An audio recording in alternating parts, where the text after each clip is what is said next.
Last వీడియోలో చెప్పా కదా రామ్ సేతు దగ్గరికి వెళ్ళామని చెప్పి తెలియదా? అందుకనే సబ్స్క్రైబ్ చేసుకోమంటాను. ఇక అక్కడైతే షాపింగ్ చేసి అలానే అక్కడ ఫ్రూట్స్ ఉన్నాయి. సో మార్నింగ్ టిఫిన్ అయితే ఏం చేయలేదు. ఫ్రూట్స్‌తో కానిచ్చేసాం ఆ రోజు ఇగ.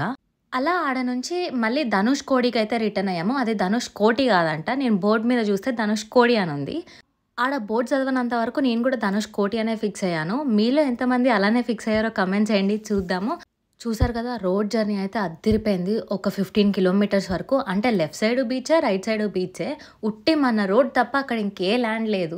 ఇక ధనుష్కోడికొస్తే చూడ్డానికి పెద్దగా ఏం లేదు. బట్ స్టిల్ అక్కడున్న పాత ఇల్లులు అండ్ ఈ లైట్ హౌస్ ఇక్కడ ఒకప్పుడు జనాలు ఉండేటోళ్ళంట. ఇక ఫ్యూ ఇయర్స్ బ్యాక్ తుఫాన్ వచ్చి మొత్తం అంతా కొట్టుకెళ్ళిపోయింది. అందుకనే ఇప్పుడైతే ప్రెజెంట్ ఇక్కడ జనాలు పర్మనెంట్‌గా ఎవరు లేరు. బట్ గుడిసెలేసుకొని అయితే ఉన్నారు. పాత గుళ్ళు, పాత ఇల్లులు, పాత రైల్వే స్టేషన్ ఇలాంటి ప్లేసెస్ అన్నీ ఉన్నప్పుడే చూడాలి. నాకు తెలిసి ఇంకో ఫ్యూ ఇయర్స్ అయితే ఇవి కూడా ఉండవు చూడ్డానికి. Like, share and subscribe.